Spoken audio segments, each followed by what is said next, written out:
주옵소서. 연약한 정도 주님의 도구로만 쓰여지도록 성령님 함께해 주옵소서. 예수 그리스도의 이름으로 기도드립니다. 아멘.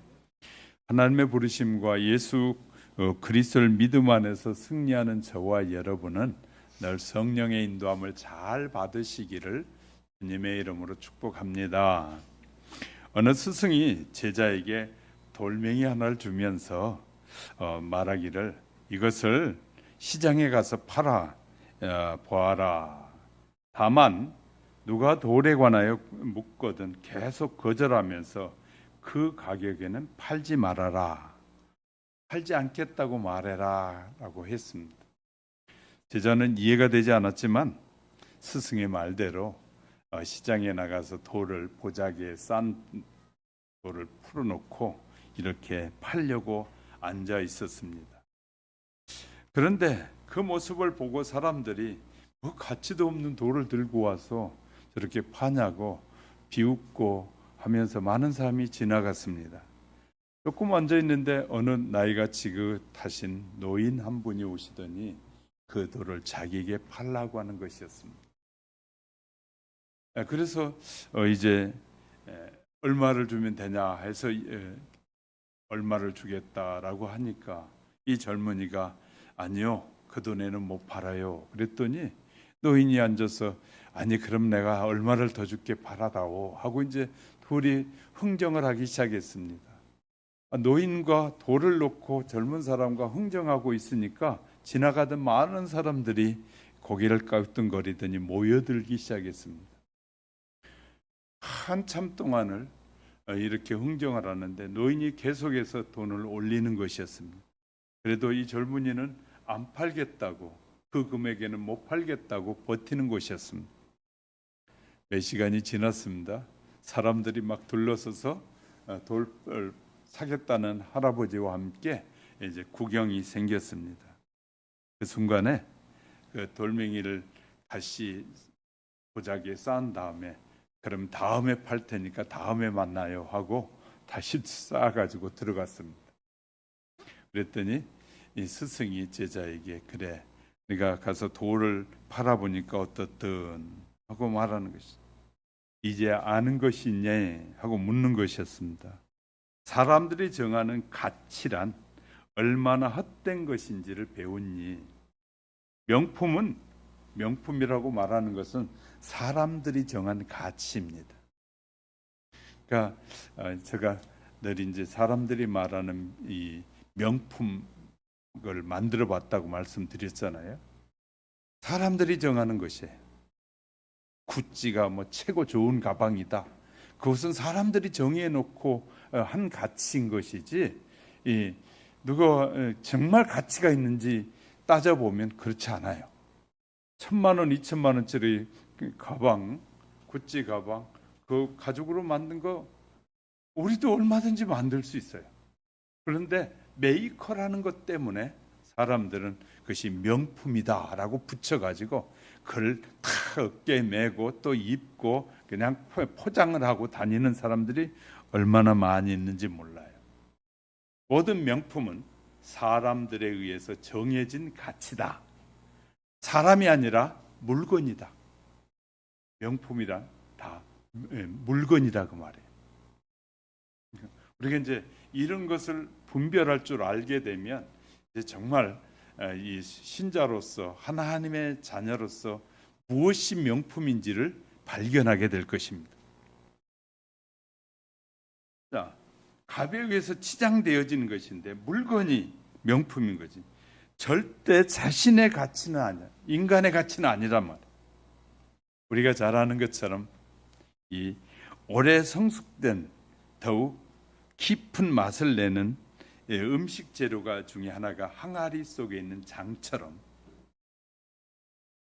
지혜와 지식을 통해서 내면을 성장시키면 감히 값으로 따질 수 없는 진정한 명품이 되는 것입니다.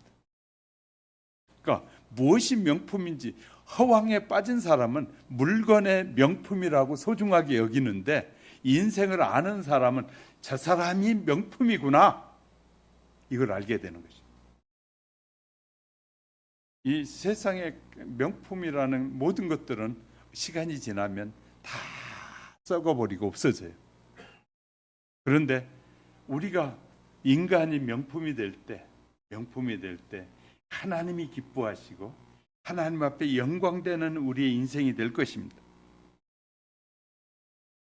자, 사람의 가치를 직접 드러내는 것은 재산도 지위도 아니고 그 인격이라는 사실을 우리가 아는 것. 이 그리스도인이 이것을 아는 것은 정말 소중한 진리를 알아가는 것입니다. 할렐루야. 본문은 하나님께서 바벨론의 포로가 되어서 시리에 빠진 선민들에게, 하나님의 백성들에게 지난날 출애굽 당시의 기사를 상기시키면서 구원의 언약을 확신시키고 위로하는 내용이 이 이사야의 특히 43장에 기록되어 있는 내용들입니다. 그래서 19절에 보면 내가 새 일을 행하리니 새로운 일을 너희에게 행할 테니까 그것을 알라 라고 말씀하셔요. 그것을 기대하라고 하셨는데 신앙은 내일에 대한 기대감이 신앙이다. 과거의 은총도 결국 장차 그리스도 안에서 베푸실 은총을 확신하게 하려고 베푸시는 것이다. 과거에 허락해 줬던 은총도 앞으로 하나님께서 새 일을 통해서 우리에게 주실 큰 은총을 깨닫게 하시려고 베푸신 것이었다라고 말하고 있어요. 옛날에 이 새날이 밝아오는 것은 인간들에 의해서 새날이 밝아오는 것이 아니에요. 그래서 사람들은 막 자기들이 꾸며가지고 막 포장을 해가지고 막 새날 아침이 되면 막 새날을 꾸미잖아요. 근데 자기들이 꾸민다고 되는 것이, 사람이 꾸민다고 새날이 오는 것이 아니라 하나님의 섭리 안에서 이루어지는 것이 새날이에요. 이제 보는 눈이 다른 거죠. 하나님의 자녀들이 보는 눈과 세상 사람들이 보는 눈은 달라요. 그러니까 우리가 이런 것을 발견해 갈 때 신실한 믿음의 사람이 되어져 가는 것이에요. 그냥 되어지는 것이 아니라 보는 것이 다르고 생각하는 것이 다르고 표현하는 것이 달라져야 돼. 하나님의 사람은 일상 세상 사람들이 사는 것처럼 사는 것, 이것이 달라지는 것이 아니라 세상 사람들이 보기에도 야, 저 사람 다르다, 이렇기를 하나님이 원하시는 거예요. 그 사람들이 우리에게 아니 당신은 어떻게 그렇게 달라졌습니까? 그럴 때 하나님께서 주신 은혜였습니다. 하나님께 오직 영광을 돌려드릴 뿐입니다 라고 할 때 하나님이 기뻐하시는 거예요. 하나님이. 그러니까 우리는 사람들과 똑같이 살아갈 때 의미 없는 인생이 되고 마는 거예요. 그러나 가치 있고 의미가 있는 명품이 되는 것은 하나님의 말씀을 따라 살고 그 의미를 찾아서 하나님이 우리에게 가르쳐준 그 진리의 뜻을 향해 더 깊이 나아가고 성숙되어져 갈 때 하나님께 영광이 되어질 것입니다. 할렐루야. 그냥 이 인품이 아니라 변화되는 인품, 하나님의 영으로 새로워져 가는 성품의 사람, 이것이 하나님이 기대하는 그리스도인의 삶이에요. 그래서 새날이란 사람들에 의해서 만들어지는 것이 아니에요. 오직 전적으로 하나님에 의해서 새날이 밝아오는 것이에요. 하나님에 의해서. 바벨론과 유대인들은 새 일을 깨닫지 못했습니다. 그러나 선지자 이사야는 이것을 바라보고 역사적인 새날을 선포하고 있는 거예요. 하나님께서 이사야 선지자에게 보여주는 것이에요. 새날을. 저에게도 보여주신 거예요. 새날을. 예수 그리스도를 통하여 우리를 구원하실 새로운 일을 하나님이 보여주셨어요. 그리고 선포하게 하시는 거예요. 택함을 받은 백성은 기억을 잘하는 것도 큰 은혜지만, 좋은 일이지만 잃어버리는 것도 축복이다. 자, 자신의 불행했던 과거를 잃어버리는 것이나 남의 허물과 잘못을 잃어버리는 것도 큰 은혜와 축복이 아닐 수 없다는 거예요. 다 기억하고 살면 머리가 터지고요, 인생이 완전히 방황할 수밖에 없어요.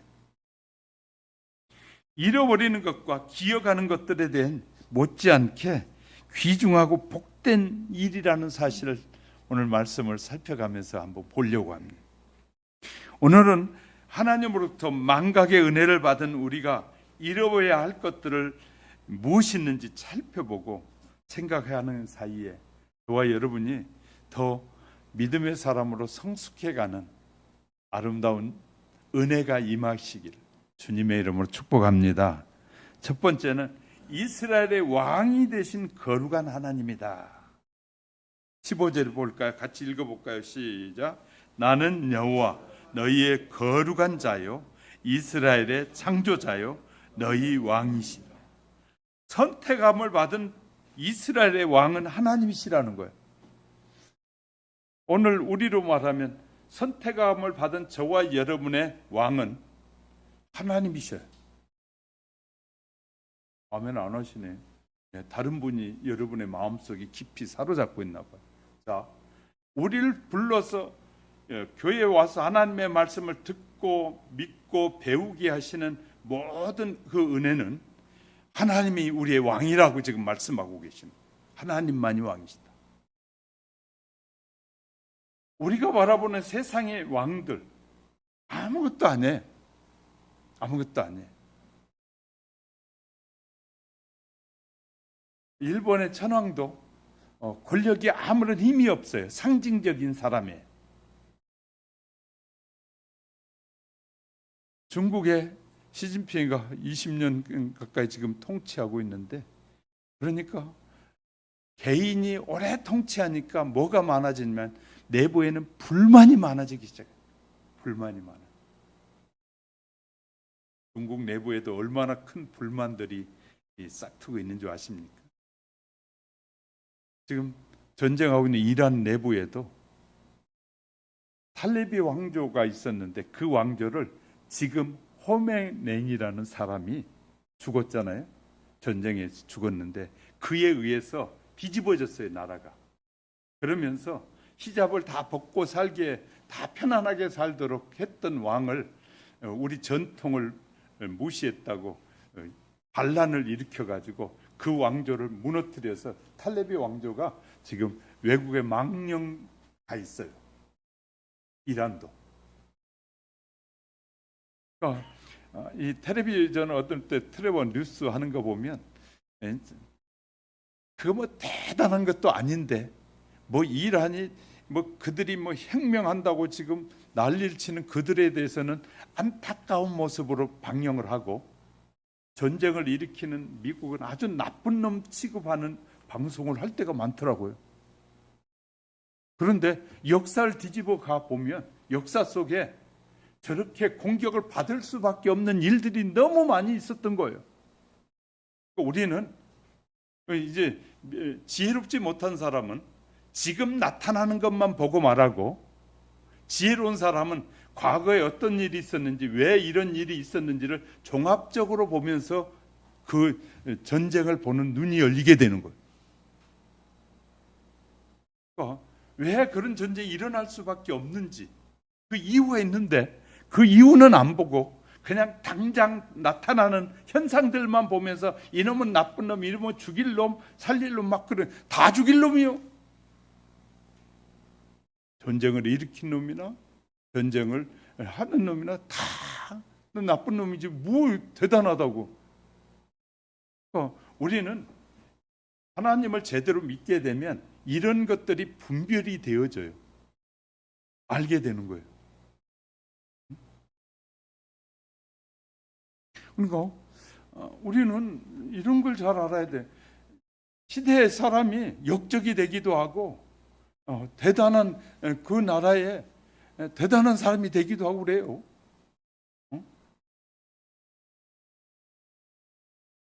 지금 3대째 북한을 이끌어가는 김 정권이 저들이 스스로 무너지면 어떻게 될까요?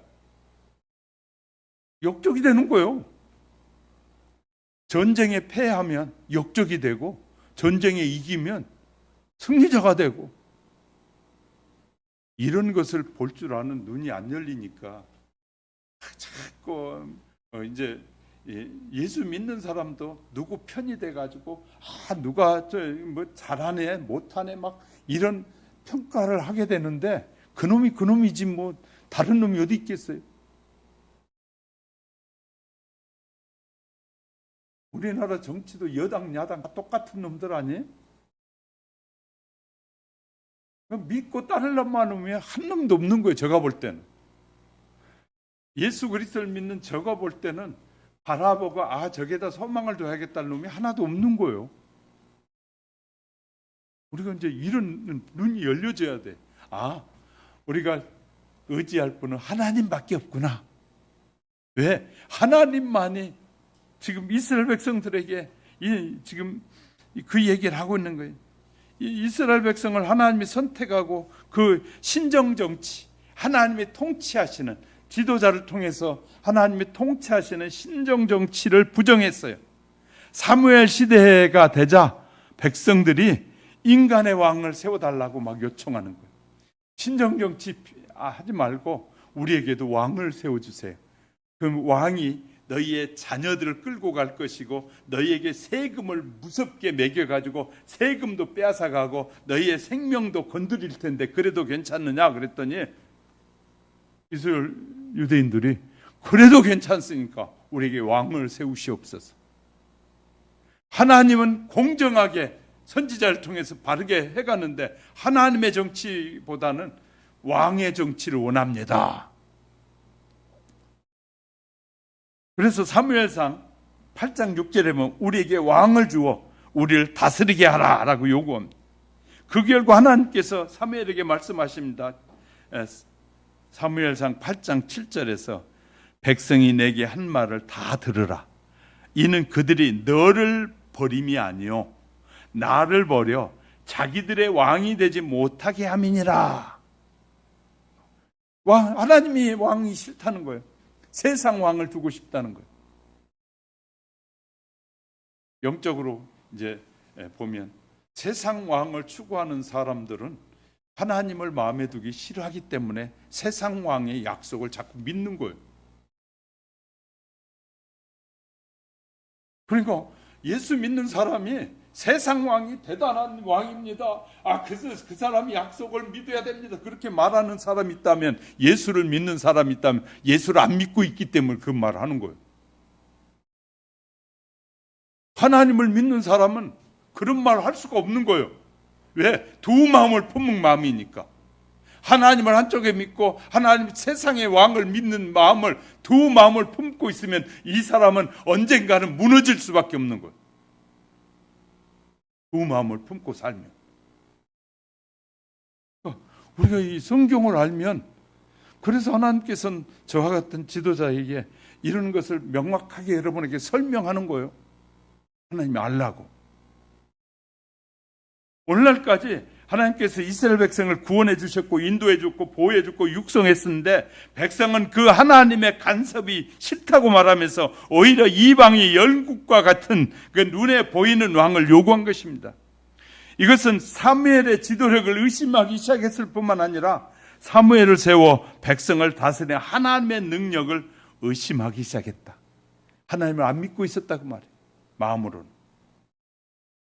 그래서 하나님은 지금 선지자를 통해서 말씀하시는, 하나님은 이스라엘의 왕이다. 택한 백성의 왕이다. 영적으로 저와 여러분에게도 왕이십니다. 그래서 이 사무엘상 10장 19절에 보면, 너희는 너희를 모든 재난과 고통 중에서 친히 구원하여 내신 너희의 하나님을 오늘 버리고 이르기를 우리 위에 왕을 세우라 하도다.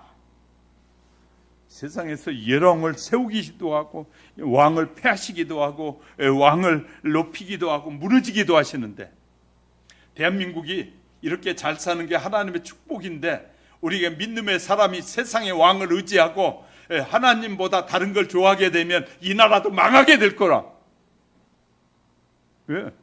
이스라엘이 사사기 보세요. 하나님을 잘 믿을 때는 그 나라가 왕성했지만, 하나님을 믿지 않고 자기 주장대로 살고 하나님보다는 필요 없다고 말하면 하나님이 그 나라를 무너뜨리는, 이게 신앙의 삶이 하나님이 계신다는 걸 보여주고 있는. 사사기를 읽을 때마다 깜짝깜짝 놀라게 돼. 백성들이 하나님에게서 썰물처럼 쫙 밀려 떠나가 버려. 하나님이 그때 심판하시.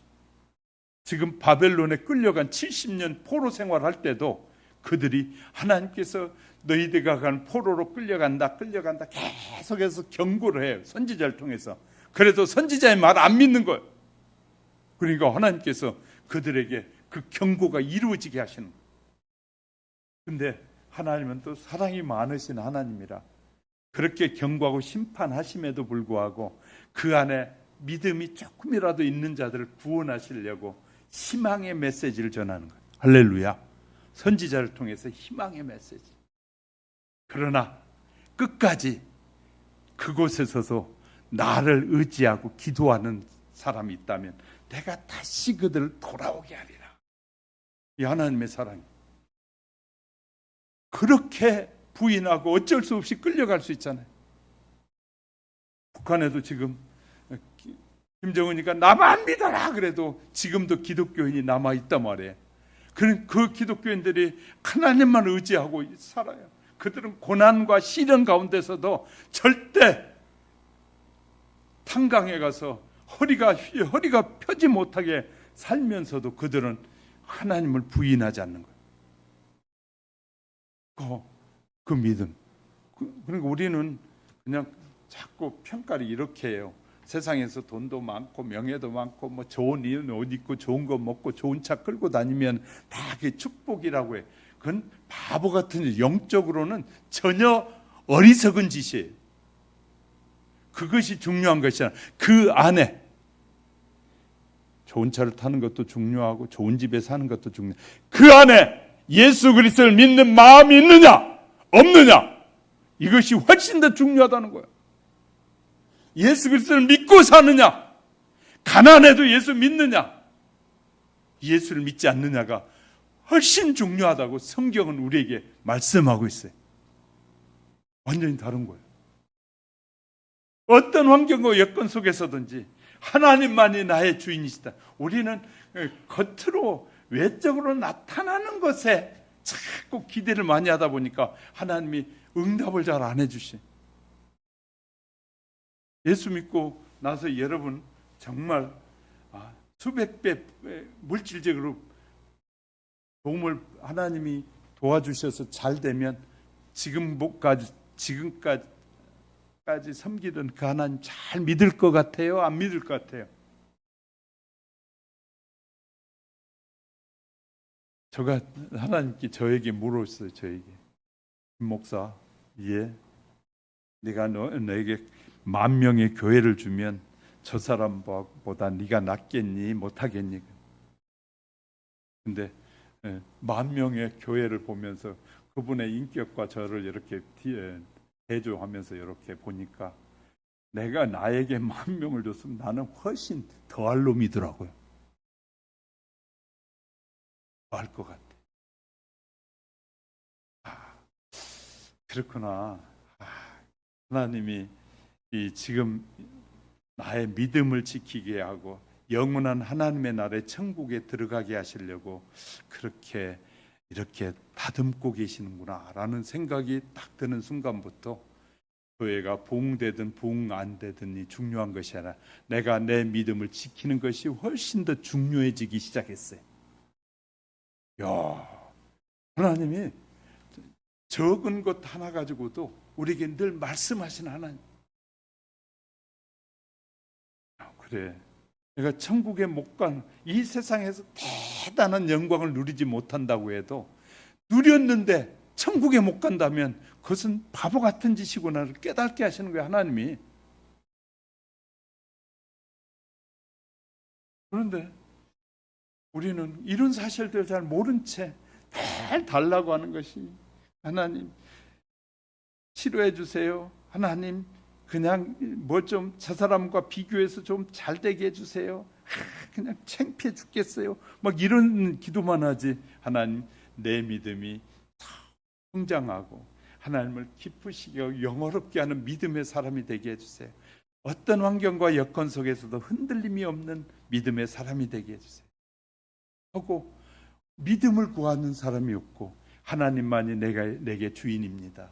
주님만이 나의 영원한 생명의 구주십니다라고 고백하고 기도하기보단 그런 은혜를 주신 하나님 참 감사합니다라고 즐거워하고 기뻐하기보다는 지금은 조금이라도 편하게 살고 남들이 보기에 아멘은 이거 대단합니다 이런 소리 듣기 좋아하고 이런 쪽에 빠져 있는 거예요. 누가? 수많은 그리스도인들이 성장하지 못한 채, 성숙하지 못한 채. 제가 겸손하게 살려고 참 몸부림치니까 하나님께서 참 기회를 많이 주셔요. 가는 곳마다 나는 가만히 있는데 다 높여주는 거.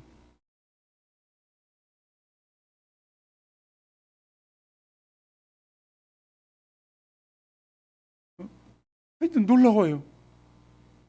가는 곳마다 하나님께서 높여주고 막 그래요. 그게 자랑은 아니니까 제가 자랑 안 해요. 근데 가는 곳마다 하나님 자꾸 높여. 이거 하나님의 은혜예요. 하나님은 하나님을 제일로 여긴 사람을 자꾸 높이신 하나님이셔. 그리고 있어야 할 것도 다 어떻게 하든지 주시는 하나님. 그래서 그것을 깨달은 시편 기자가 이렇게 썼어요. 뭐라고 썼냐면 시편 84편 3절에 보니까 나의 왕, 나의 하나님, 만군의 여호와여 이렇게 부르는 거예요. 또 시편 5편 3절에 보니까 여호와는 크신 하나님이시요 모든 신들보다 크신 왕이시기 때문에 하나님 앞에 영광을 돌려드립니다. 하나님을 아는 것. 하나님은 어떤 분이신? 그 시편 기자의 그 찬양을 보면요, 하나님 얼마나 주님을 높이고 찬양하는지 몰라. 왜? 그가 깊은 이 경지에 신앙에 이 성숙해지면 성숙해질수록 누굴 높이냐면 성삼위 하나님을 높이는 사람을 돼가는 거예요. 하나님이 또 말씀하셔요. 이스라엘 왕은 거룩한 창조주요 구속주다. 여러분 본문 읽었던 본문 14절에 보세요. 14절에 앞절에 보세요. 한번 읽어봅니다. 시작. 너희의 구속자요 이스라엘의 거룩한 자 여호와가 말하노라. 20절에 볼게요. 내가 광야에서 물을 사막의 강들을 내어 내 백성 내 택한 자에게 마시게 할 것임이라. 너희가 광야에 가도 걱정하지 말라는 거예요. 우리가 보는 광야는 아무것도 없는 곳이에요. 아무것도 없는 것인데 하나님이 자기의 백성을 위해서 그 광야에 길을 내시고 광야에 물을 나게 해서 모든 하나님의 백성이 먹고 마시고 쓰기에 부족함이 없도록 하시는 분이 하나님이라는 거예요. 이런 말씀 보면요, 걱정하다가 그냥 걱정이 쑥 내려가 버려요. 내일 아침 뭐 먹을까 걱정하다가도 이런 말씀이 읽다가 눈에 쏙 들어오잖아요. 그러면 그냥 걱정 근심이 쑥 내려가 버려요. 이렇게 말씀하셔요. 그러면서요, 온 세상의 창조주요 온 인류를 구원하신 구속자다. 중동에 발생한 한 민족의 왕이 아니라는 거예요. 하나님은 뭐 이스라엘 조그만 나라의 왕만이 아니라는 거예요. 우주 만물을 창조하신 창조주라는 것이에요. 그래서 또 시편 기자는 시편 138편 4절 5절에 보니까 여호와여 세상의 모든 왕이 주께 감사할 것은 그들이 주의 입에 말씀을 들으며며 저들이 여호와의 도를 노래할 것은 여호와의 영광이 크심입니다. 여호와의 영광이 크시기 때문에 온 백성이 여호와를 찬양할 수밖에 없습니다.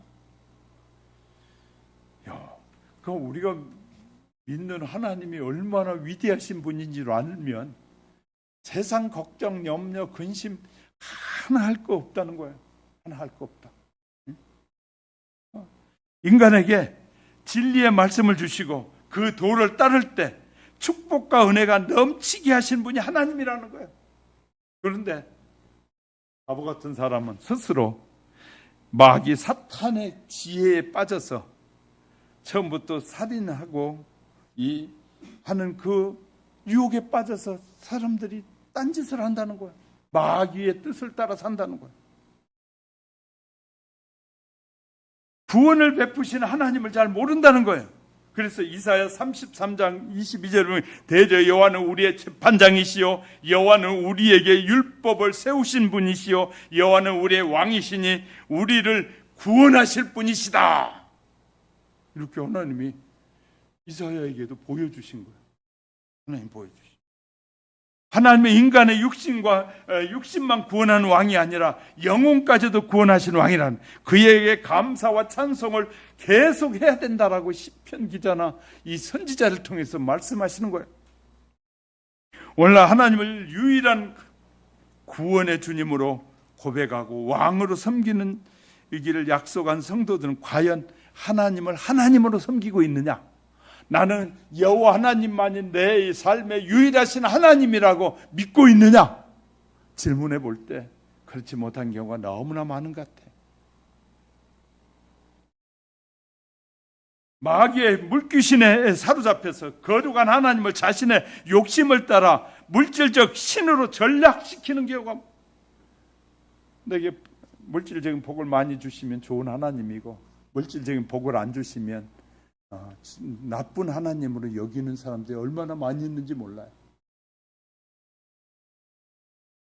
그러니까 여의도 교회도 하나님이 복을 주신다고 할 때는 막 사람들이 바글바글 모였는데 지금은 굉장히 많이 줄었어요. 왜? 믿음을 따라서 하는 것이 아니라 보이는 물질을 따라서 하려고 하니까. 오늘날 많은 교회들이 코로나를 거치면서 성도들이 줄어드는 이유가 뭔지 아세요? 염려와 두려움 때문에. 정부가 발표하는 소리 듣고 아이고 목사님 꼭 우리 예배 드려야 돼요? 하나님이 지켜주신다는 믿음이 없는 거예요.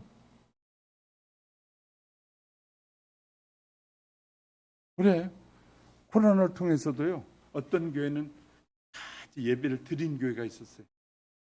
그런데 어떤 교회들은 정부에서 정부의 말하는 소리를 들어야지 하고 문 탁 주일날 닫아 불고 예배 안 드리는 교회들이 또 있었어요. 하나님보다 정부의 말이 더 무서운 거예요.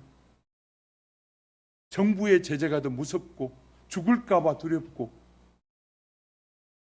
우리는 경험하고 있잖아요. 지금 하나님이 제일주의로 살고 있느냐?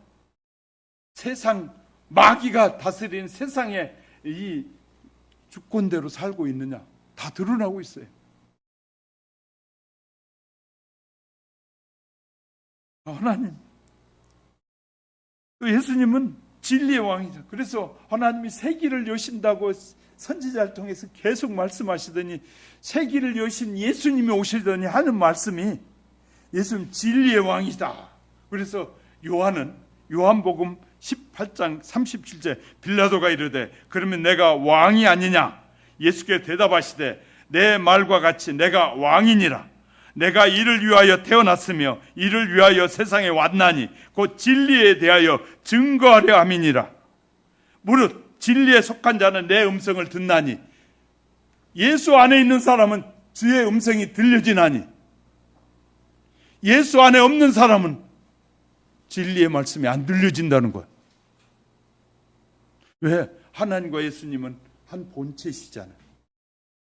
하나님 교회 가는 것을 펼쳐놓고 아들을 보냈는데 그 아들은 하나님 안에서 왔기 때문에 하나님의 마음을 정확하게 알고 있다는 거예요.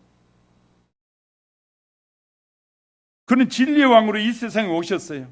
그래서 세상 사람이 기대하는, 세상 사람이 원하는 왕으로 오시는 것이 아니라 하나님의 뜻을 이루기 위한 왕으로 오신 거예요.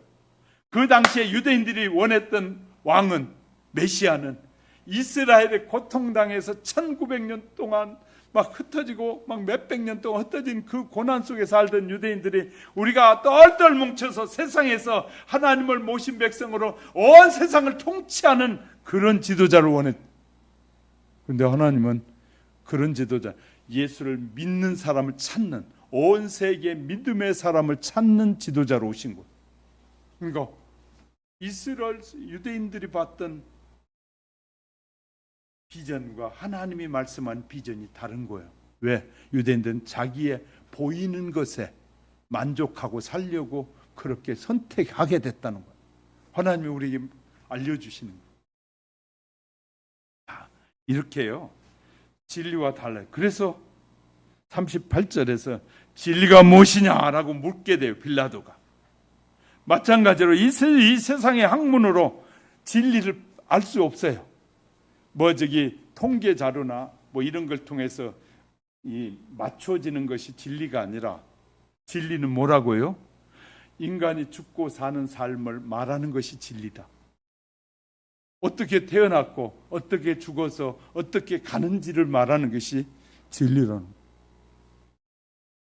성경은 인생이 어떻게 태어났고 어떻게 살다가 어떻게 결말을 짓는지를 잘 설명해 주고 있는 거예요. 성경을 깨닫지 못하면 누구도 진리를 알 수가 없습니다. 다만 미문에 빠져 허우적거리다가 패망해 가고 마는 것이에요. 성도는 진리를 모르는 세상의 왕을 의지하지 말고 우리의 구속주요 창조주시며 영원한 진리의 왕이신 주님을 의지하는 믿음으로 사는 저와 여러분이 될 수 있게 되기를 주님의 이름으로 축복합니다. 두 번째는 인간의 삶에서 회상도 필요하고 망각이 필요하다. 자, 백성이 늘 회상해야 할 일이 있어요. 이스라엘 백성들, 지금 이사야 선지자를 통해서 말하는 것은 하나님의 백성으로 부름받은 이스라엘 사람들을 향해 말씀하시는 것인데 우리에게 적용되어지는 거거든요. 과거의 은총, 하나님께서 출애굽을 통해서 홍해 바다를, 사람들은 홍해에 길이 있다고 아무도 생각하지 못했어요. 그런데 하나님이 길을 여셔서 그의 백성을 구출해 주셨어요. 완전 400년 동안 죄와 허물에서부터 구원해 주셨단 말이에요. 물 가운데 길을 내신 것과 뒤쫓아오는 애굽의 군대를, 그 당시 세계 최강의 이집트의 군대를 홍해 바다에다 완전히 수상시킨 그 일을 이스라엘 백성들에게 보여준 거예요. 하나님께서 길이 없는데 길을 여셔서 그 하나님의 택한 백성 그 길을 다 지나가고 하나님의 백성을 죽이려고 공격오는 그들을 하나님이 몰살시키는 장면을 다 보여주셨다는 거예요. 하나님이 어떻게 인도하실지, 어떻게 하나님의 백성을 공격하는 자들을 멸망시킬지를 다 보여줬다는 거예요. 그것이 하나님의 과거의 은총이에요. 그 이유는 바로 바벨론의 절망적인 상황에 놓여 있는 자기 백성을 구원하시고 고향으로 복귀시키겠다. 지금 바벨론으로 끌려간 유대인들은 70년 동안 바벨론에 끌려가서 3대에 걸쳐 그 왕조에 의해서 완전히, 우리로 말하면 완전히 종이 돼 버렸어요. 그들의 지도자들, 왕족들, 유대인 중에서도 왕의 계열에 있는 사람들 몇 사람 외에는 전부 다 종이 돼 버렸어요. 우리나라는 36년 만에 거의 나라가 뒤집어질 뻔했어요. 그런데 이스라엘은 70년 동안, 우리가 70년 동안 일본의 지배를 받았다면 대한민국 완전히 없어졌을 것 같아. 그런데 하나님께서는 이스라엘은 70년 동안이나 그런 고난 속에 있을 때 그들에게 메시지를 전해주는 거예요. 선지자를 통해서 내가 너희가 뭐하면 돌아오게 하겠다? 회개하면. 이게 놀라운 일입니다. 너희가 우리의 잘못을 이제 깨달았습니다. 포로가 돼서 살아보니 이런 삶의 고통이 400년 동안이나 애굽의 종되었던 때를 하나님께서 그런 종을 자유인이 되게 해주셨는데 이 70년을 살고 보니까 우리가 너무너무 잘못한 우리의 죄를 용서해 주시옵소서. 우리가 다른 신을 섬기고 다른 걸 의지했던 죄를 용서해 달라고 하나님 앞에 막 이 포로가 돼서 기도할 때 하나님께서 선지자를 통해서 내가 너희를 다 돌아오게 하겠다. 누구? 하나님을 믿고 회개하는 자라. 오늘날도 마찬가지입니다.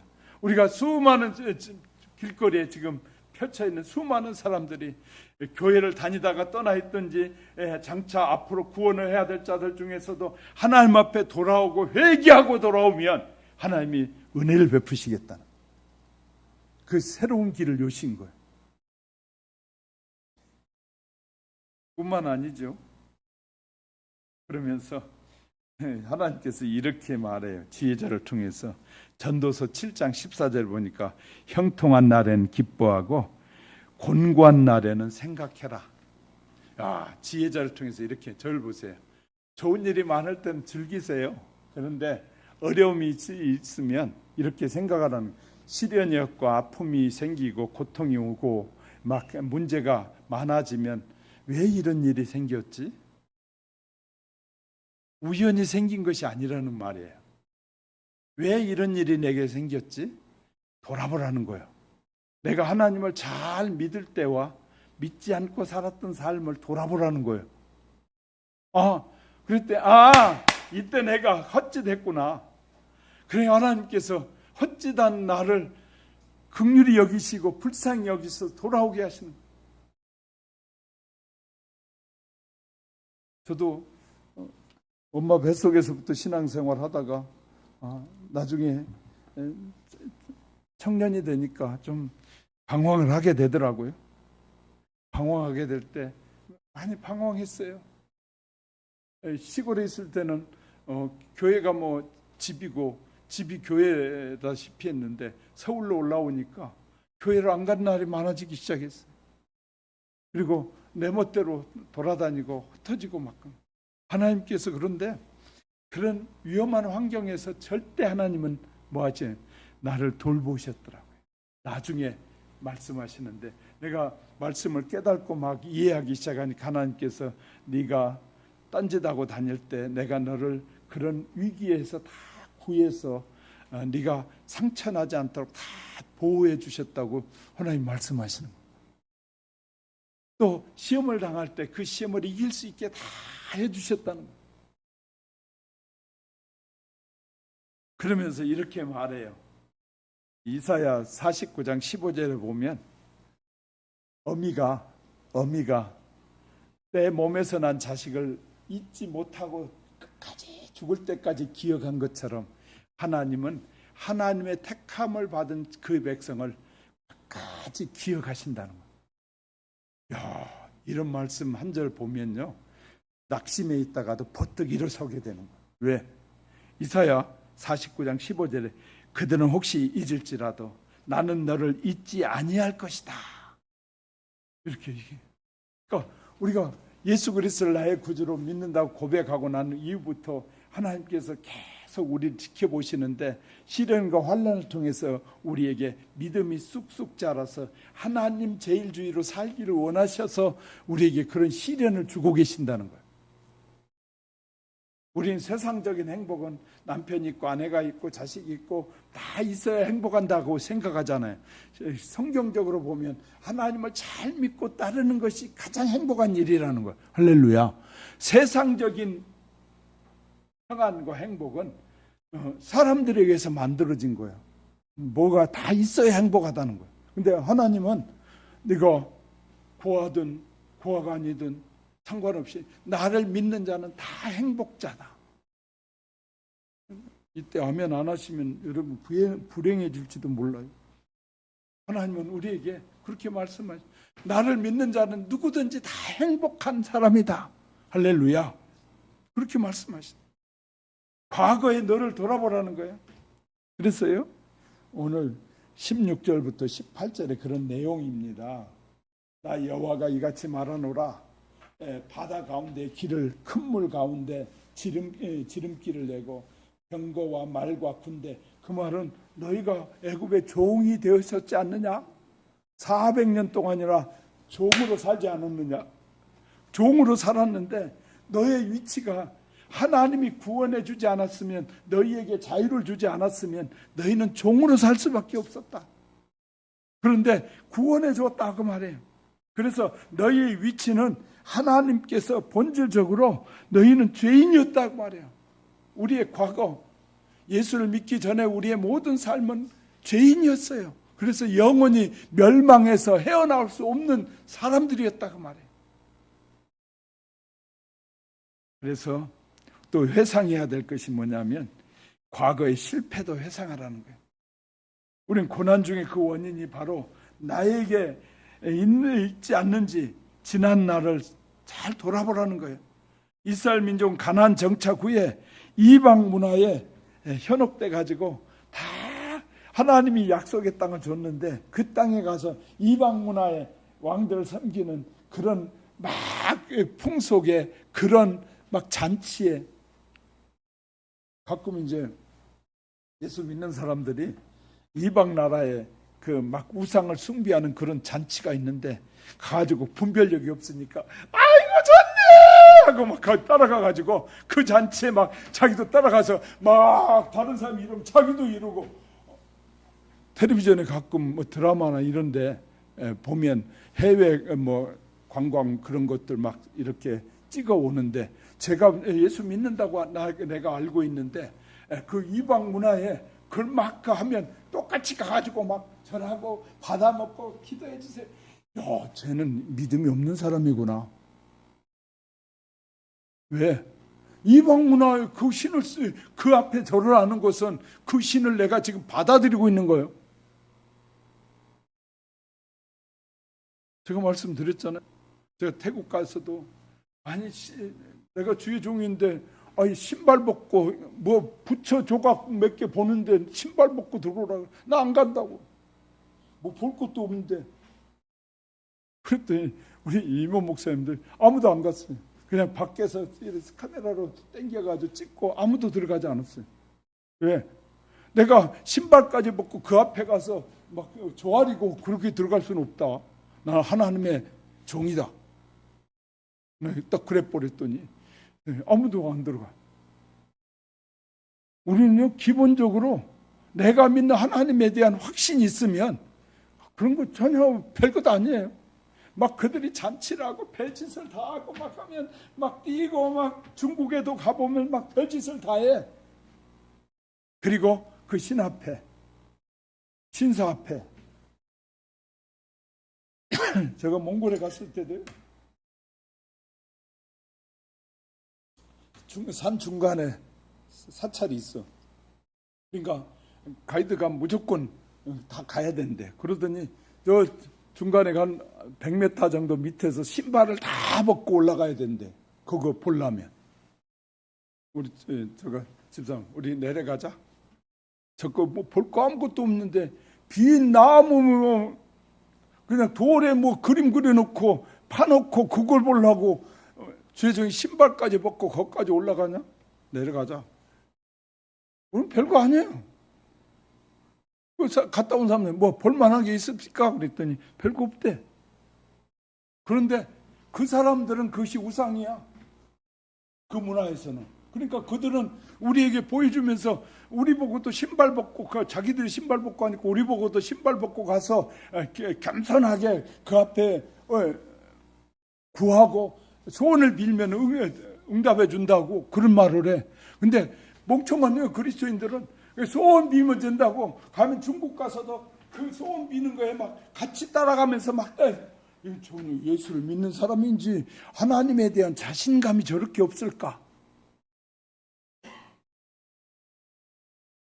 그 사람들이 말하는 그 손으로 밀고 가면 그것이 그 신이 응답해 준다는 소리를 들었는데도 분별력이 없으니까 그것이 그냥 괜찮다는 거 따라가는 거예요. 그러다가 뭐가 들어오냐면 악한 영이 들어오는 거거든. 귀신의 영이 들어오는 거거든. 내가 지금 괜찮다고 그러잖아요. 내가 이것이 하니까 해도 저 사람들 같이 나도 복을 받겠다라는 그 생각으로 하고 있는 것이 귀신을 내 안에 들어오게 하는 것이에요. 그래서 우상을 파는 가게에 가가지고 야, 사람들이 이것이 복을 주는 우상이야 하고 할 때 그 우상을 나도 살는 순간에 그지 내가 이 우상을 받아들이는 거예요. 그래서 하나님께서 기도하면 네 집에 있는 우상을 다 버리라고 그래. 뭐 사가지고 와가지고 놔두고 소중하게 여기는 것들이 있으면 하나님이 버리라고 하시는 거예요. 그것이 너를 고난 속에 빠지게 하고 힘들게 한다고 보여주시는 거예요. 그래서 우리는 불교에서 써준 부적이나 이런 것들이 있으면 여러분 예수 믿을 때는 다 버려야 돼요. 왜? 안 버리면 그 부적을 통해서 역사하는 귀신이 들어오는 거예요. 악한 영이. 왜? 내가 허용했기 때문에. 한번 들어오면 절대 안 나가. 그래서 더러운 귀신아 나가라 막 어렵게 나가. 한 번 들어온 귀신이 나갈 때는 너무너무 힘들어. 그런데 내가 거부하면 돼. 선생님들이 웃으면서 이 너무너무 좋은데요, 소원을 빌면 이루어지는 것이래요. 뭐 별거 아니에요. 사서 그냥 가져가 보세요. 그러면 사면 안 돼. 왜냐하면 우리 연약하기 때문에 귀신이 역사하는 거예요. 악한 영들이. 그러니까 분별력이 없으면 다 그렇게 사는 거예요. 그래서 이스라엘 사람들은 이 자기가 뭔지도 모르고 이제 힘드니까 우리 돌아가자 그래. 어디로? 광야에서 힘드니까 애굽으로 돌아가자는 거예요. 하나님께서는 길을 여셔가지고 애굽에서 탈출시켜줬는데 조금만 힘드니까 돌아가자 그래가지고 우리를 인도할 신을 만들자. 모세는 산에 올라갔는데 40일에도 안 내려오니까 우리를 인도할 신을 만들어가지고 그 신을 따라서 애굽으로 돌아가자. 하나님께서는 샘플로 모세하고 대화하시더니 네가 지금 내려가라.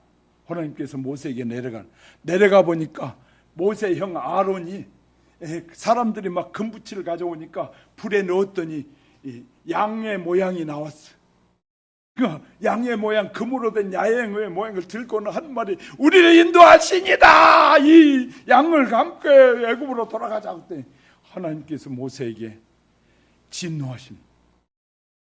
그러면서 그 금가루를 다 분쇄해가지고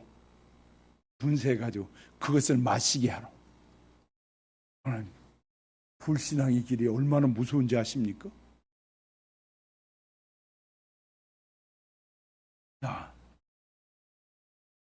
그러면서요, 하나님께서 이사야 51장 1절에 보니까 너희를 떠낸 반석과 너희를 파낸 우묵한 구덩이를 생각해 보라.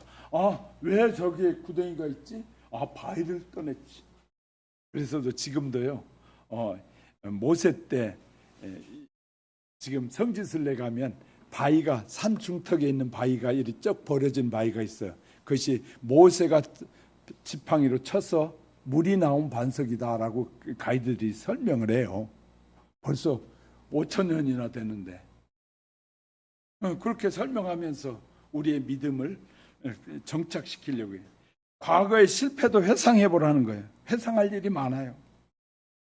자, 그래야 성숙해집니다. 백성이 망각하고 잊어야 할 일이 있다는 거예요. 어떤 일을 잊어야 은혜는 돌에 새기고 원수는 물에 새기라. 그런 말이 있어요. 자, 은혜는 돌에 새겨야 돼. 그래서 하나님께서 모세에게 은혜를 주면서 10계명을 돌에 새겨줬어요. 원수는 물에 새기라는 이유가 뭐냐면 잊어버리라는 거예요. 너에게 해코지하고 너에게 힘들게 하고 너를 비참하게 만들었던 사람들을 다 물에 새겨서 떠내보내버리라는 거예요. 그래야 우리가 참 자유함을 누리고 평안을 누린다는 거예요. 하나님 말씀 연구하다 보면요, 너무너무 남의 허물과 죄를 잊어야 한다. 그래서 18절에 너희 애적 일을 생각하지 말라. 뿐만 아니라 이사야 44장 22절 내가 내 허물을 빽빽한 구름같이 내 죄를 안개같이 없이 하였으니 너는 내게로 돌아오라. 내가 너를 구속하였습니다. 빽빽한 구름이 한순간에 사라지는 것처럼 하나님이 우리 죄와 허물로 가득 찼던 우리의 죄와 허물을 다 씻어주셨으니 하나님께로만 돌아오라는 거예요. 또 우리가 잊어야 될 것 중에 하나가요, 칭찬받는 것도 잊어야 돼요. 칭찬. 자, 죄와 허물로 다 용서함을 받은. 그래서 사도 바울은 이렇게 고백해요. 빌립보서 3장 13절 4절에서 형제들아 난 아직 내가 잡은 줄로 여기지 아니하고 오직 한 일 즉 뒤에 있는 것을 잊어버리고 앞에 있는 것을 잡으려고 표대를 향하여 그리스도 예수 안에서 하나님을 위하여 부르심의 상을 위하여 쫓아가노라. 우리는요 칭찬받으면 그게 대단한 건 줄 알아요.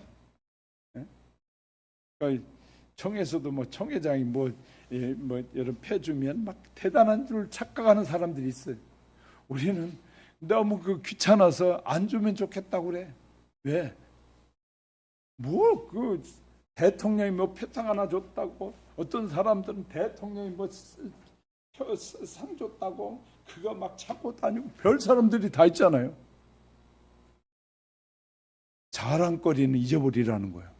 왜냐하면 자랑을 하면 교만해져 사람이. 그러니까 하나님을 이제 사람들로부터 칭찬받는 일을 많이 하게 되면 칭찬을 막 해주잖아요. 그럼 사람들이 교만해져. 남을 무시하고 우습게 여기기 시작하는 거예요. 중요한 일인데 또 우리가 잊어야 될 것 중에 하나가요. 건강한 삶을 위해서도 잊어야 돼요. 건강한 삶을 위해서. 미국의 유명한 심리학자고 상담가인 노만 필센트 이 필 박사가 자기의 건강을 위해서 하루에 3번 이상씩 카타르시스를 하라 그랬어요. 카타르시스. 카타르시스라는 말은 시스라는 거예요. 시스라. 그러면 그건 무슨 말이냐? 우리에게 갑자기 건강한 가정에 해를 끼치는 생각을 하게 될 수도 있고, 다른 사람을 보면서 욕심을 부릴 수도 있고 하는 모든 생각들을 자꾸 뭐 해내라? 씻어내라는 거예요. 그래야만이 죄를 범하지 않는다는 거예요. 그러니까 어떤 내가 저 사람을 죽이리라라고 생각을 자꾸 하고 있고 그것이 구체적일 때 어느 날 사건이 터지는 거거든요. 그러니까 이것을 생각날 때 빨리 지워버렸더라면, 물에 흘러버렸더라면 살이 나지 않을 텐데, 내가 반드시 언젠가는 찾아서 내가 반드시 저 갚으리라 이런 생각을 계속 품고 있다가 어느 날 사건 사고가 터지는 거예요. 우리는 뭐 하라고요? 자꾸 잊어버리라는. 좀 함부로 말했더니 아예 불쌍히 여기시. 그래 저 사람이 환경이 그런가 보지, 지금 기분이 안 좋았던가 보지 하고 잊어버리라는 거예요. 그래야만이 내가 편안하게 살 수 있는 것이다. 근데 우리는 잊지 않을. 그래서 이제 어느 정신병동에 있는 정신병동에 방문해 봤는데, 지금 우리 저하고 잘 아는 목사님이 안동에서 정신병원을 하고 있거든요. 그 정신병원 정신과 의사가 적게 주는 데서 3천만 원이다. 월급이. 근데 정신병동에 한 10년 20년 있으면 의사도 반정신병자가 된대. 왜? 늘 정신병 환자들하고 산대. 근데 물어보니까 어떤 처녀는 연애하다가 배신당했어요. 그것을 떨쳐버리지 못하고 고민하다가 미쳐버린 거예요. 고민하다. 어떤 이는 동업을 하다가 친구에게 속아서 사업을 망하게 됐어요. 너무너무 분해서 속이 막 들끓어서 정신없이 헛소리 하기 시작했어요. 정신없이. 어떤 이는 개하다가, 옛날에 우리 개 많이 했잖아요. 개하다가 깨져서 고민하다가 미쳐버린 사람도 오고, 어떤 사람은 잘못을 저지르고 죄책감에 사로잡혀서 고민하다가 마귀에게 붙잡혀가지고 헛소리를 막 하기 시작하는. 사랑하는 성도 여러분, 우리는 나쁜 것은 자꾸 잊어버려야 돼. 자꾸 버려버려야 돼. 기도하면 하나님, 이런 생각이 자꾸 떠오르는데 이것이 하나님이 기뻐하지 않는 것은 잊어지게 도와주세요. 자꾸 잊어지게. 하나님은 우리가 구한 대로 응답하시는 하나님이잖아요. 못된 것, 안 좋은 것 자꾸 잊어버리게 도와주세요. 늘 소망 가운데 희망찬 좋은 일만 생각하게 해주세요. 이렇게 기도하면 우리에게 삶이 달라지기 시작합니다. 그래서 이 이사야 선지자를 통해서 너희는 이전 일을 기억하지 말며 애적 일을 생각하지 말라. 보라, 내가 새 일을 행하리니 이제 나타날 것이다. 또 포로에 지금 잡혀간 자들 희망을 전해주는데, 그러면 새 일이 어떤 일이냐? 19절 21절에서 계속 소개하고 있습니다. 19절 볼까요? 보라, 내가 새 일을 행하리니 이제 나타날 것이라. 너희가 그것을 알지 못하겠느냐? 반드시 내가 광야의 길을, 사막의 강을 내리니. 광야에 아무런 길이 없는데 길을 내고 물이 흐르지 않는 곳에 물을 흐르게 하는 것처럼 하나님께서 말씀하시면 모든 일이, 새로운 일이 시작된다는 거예요. 할렐루야, 할렐루야. 야, 너무너무 감사해요. 그래, 잊어야 할 과거, 단절해야 될 일이 있어요. 유다 사람들이 잊어야 할 과거가 있습니다. 왜냐하면 그들이 우상을 숭배했거든요. 그리고 그들 버려야, 단절은. 그러니까 하나님께로 돌아오는데, 너희가 믿던 못된 것들, 하나님 외에 다른 신들 가지고 있었던 모든 것을 다 단절하고 하나님만을 섬기는 믿음으로 돌아오라는 거예요. 그러면 하나님이 너를 위해서 새 길을 열어주리라. 광야에 없는 것이 많아요. 절 보세요. 광야를 설명하면서 광야에 뭐가 없냐면, 광야에는 안식처가 없어요. 광야에서 쉰다는 건 불가능한 일이에요. 광야에는 또 뭐가 없냐면 길이 없어요. 자기가 가는 게 길이요. 광야 아무것도 없는데요. 가보면 막 모래가 막 흐트러져 가지고 깨끗하게 돼 있어. 그 가운데 서봤어요. 조금 서 있으니까 모래가 바닥에 이렇게 깔려요. 막 덮여요. 다른 사람의 발자국이 다 없어져 버려. 그러니까 자기가 서 있어. 그러면 내가 방향을 정하는 게 길이요. 이제 방향을 정하는. 그러니까 방황하게 되는 거예요. 자기가 정하니까. 하나님은 우리를 향해 길을 여시고 그 길을, 하나님을 따라가야 생명의 길을 가는데, 자기가 정한 길은 그 길이 생명의 길인지 아닌지 모르잖아요. 그러니까 잘못 가게 되는 거예요. 그래서 우리가 자꾸 하나님 앞에 기도하는 것은 하나님께서 우리의 길을 인도해 달라고 기도하는 것이에요. 광야에서 새로운 길을, 광야에 물도 없으니까 하나님이 물도 이어서 백성을 먹이신 것처럼 새로운 길을 열는다는 것은 하나님께서 예수 그리스도를 통하여 우리를 구속하실 새로운 길을 여신다는 거예요. 근데 놀라운 것 하나만 말씀드리고 마칠게요. 하나님께서 선택하는 선택은 제한적인 선택을 하셨다. 그 누구에게만 해당되냐? 예수 그리스도를 믿는 하나님의 자녀에게만 주시는 축복의 길을 선택하셨다는 거예요. 그러니까 하나님께서는 그래서 온 백성이 다, 온 세상의 사람들이 예수를 믿을 때까지 심판을 미루시는 이유가 그들에게 기회를 주려고, 모든 사람이 기회를 주려고. 그러므로 우리는요, 선택된 자들은 특별하게 하나님의 관심을 갖고 계신다. 그러므로 여러분, 하나님을 나의 구주로, 주인으로, 영원한 구속주로 믿는 저와 여러분, 걱정 근심하지 마시고 다만 하나님의 뜻을 따라 어떻게 사는 것이 나를 통한 하나님의 뜻이 이루어지길 원하시는지를 분별하고 배우고 깨달아서 그 말씀대로 살아가는 우리 모두가 되시기를 주님의 이름으로 축복합니다. 눈을 감으시고요. 여러분 어떻게 살아오셨습니까? 여러분의 가정에 우상을 숭배하고 우상을 따르는 그런 표적들은 없습니까? 버리셔야 됩니다. 여러분이 버리시기 힘들면 저를 불러주세요. 그럼 제가 가서 가져올게요. 제가 가져다 다 버릴게요. 그러니까 이런 우상을 숭배하는 모든 것들을 버리고 성삼위 하나님만 바로 섬기며 살게 해달라고 잠시 기도드립시다. 하나님 아버지, 성령으로 역사해 주시옵소서.